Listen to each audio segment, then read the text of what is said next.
সম্মানীয় দর্শক, টেলিকম দুনিয়ায় আবারও চমক। ভাই অর্থাৎ ভোদাফোন আইডিয়া এবার বিএসএনএল এর সঙ্গে কাজ করতে যাচ্ছে। ভারত সঞ্চার নিগম লিমিটেড। টেলিকম দুনিয়ায় আবারও চমক সৃষ্টি করতে যাচ্ছে দুই সংস্থা। কিন্তু হঠাৎ করে কেন ভাই বিএসএনএল এর সঙ্গে কেন কাজ করবে বা একসঙ্গে কাজ করবে কেন, এমনই কিন্তু সন্দেহ করা হচ্ছে যে ভারতের সব থেকে বড় টেলিকম সংস্থা ভোদাফোন আইডিয়া, যেখানে ভাইয়ের সঙ্গে আইডিয়া অর্থাৎ ভোদাফোনের সঙ্গে আইডিয়া একসঙ্গে মিলে তারা কাজ করছে অনেকদিন থেকে, আপনারা জানেন। কিন্তু হঠাৎ করে কেন তারা বিএসএনএল এর সঙ্গে কাজ করতে যাবে অর্থাৎ ভারত সঞ্চার নিগম লিমিটেডের সঙ্গে কাজ করবে, তার গুরুত্বপূর্ণ ইনফরমেশন বা তথ্য রয়েছে কিন্তু আজকের ভিডিওতে। আপনারা জানেন বেশ কয়েকদিন আগে আমি একটা ভিডিওতে দিয়েছিলাম যে ভোদাফোন অর্থাৎ ভাই এই মুহূর্তে তাদের ঋণের বোঝা মাথায় করে তারা কাজ করছে এবং তারা নিজেই জানিয়েছিল বেশ কয়েকদিন আগে, কোম্পানির যে কর্ণধার তিনি জানিয়েছিলেন যে তারা আর কাজ করতে পারবে না যদি সরকার সহায়তা না করে। ঠিক এই কথাটাই বলেছিলেন। তাদের যে ঋণের বোঝা, প্রচুর পরিমাণে ঋণের বোঝা, যে ঋণের বোঝা কিন্তু সরকার দায়িত্ব নিতে চাইছে না এবং বেসরকারি কোনো বিনিয়োগকারী সংস্থাও কিন্তু কোনো সাহায্য করবে না। সুতরাং এই মতো অবস্থায় ভাই অর্থাৎ ভারত ভোদাফোন আইডিয়া বিএসএনএল এর হাত ধরে কি কাজ করতে ভবিষ্যতে এগিয়ে যাবে, এমনই কিন্তু সন্দেহ প্রকাশ করা হচ্ছে। আর যদি ভোদাফোন আইডিয়া বিএসএনএল এর সঙ্গে কাজ করতে যায় একসঙ্গে ট্রাই আপ করে, তাহলে গ্রাহকদের কি হবে?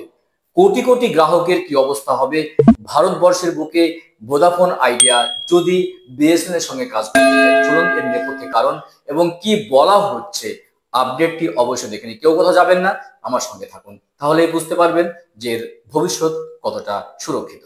দেখুন, যেটা জানা যাচ্ছে যে সম্প্রতি সুপ্রিম কোর্টের রায়ে ভোদাফোন আইডিয়ার যে বকেয়া মুকুবের আবেদন জানানো হয়েছিল তা কিন্তু খারিজ করে দিয়েছে সুপ্রিম কোর্ট এবং কোম্পানির ভবিষ্যৎ নিয়ে একের পর এক কিন্তু প্রশ্ন উঠেছে। গ্রাহক এবং কর্মীদের ভবিষ্যৎ নিয়ে দেখা দিয়েছে অনিশ্চয়তা। কিন্তু এদিকে সরকার ভোদাফোন আইডিয়ার যে পুরোপুরি দায়িত্ব নিতে একদমই আগ্রহী নয়, এটা কিন্তু ভোদাফোন জেনে গেছে।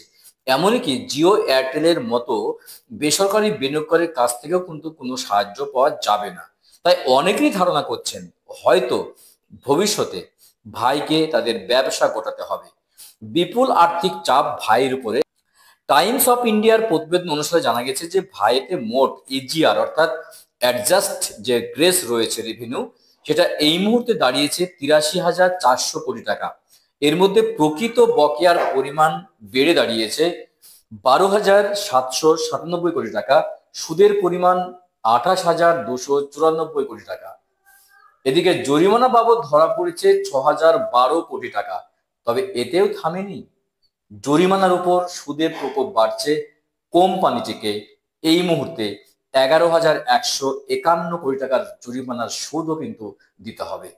এত বড় সুদের পরিমাণ এবং ঋণের বোঝা নিয়ে কিন্তু তাদের কাজ করা সম্ভব নয়, যে কারণে ভবিষ্যতে কিন্তু ব্যবসা তাদের গোটাতে হতে পারে।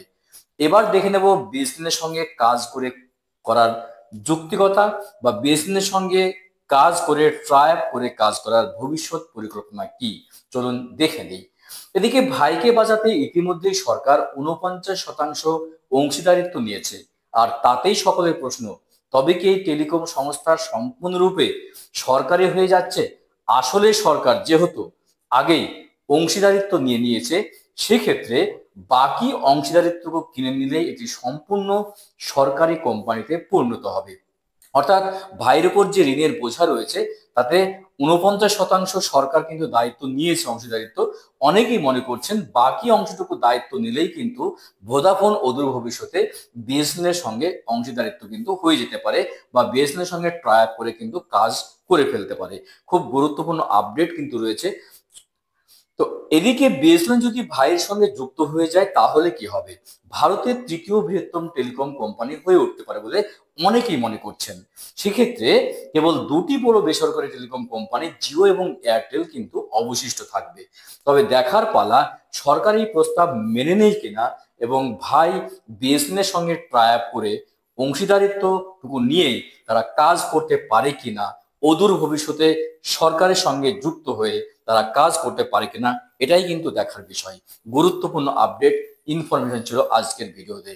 তো দেখা হচ্ছে নেক্সট ভিডিওতে এই ধরনের গুরুত্বপূর্ণ আপডেট নিয়ে। ভালো থাকবেন, সুস্থ থাকবেন। অসংখ্য অসংখ্য ধন্যবাদ।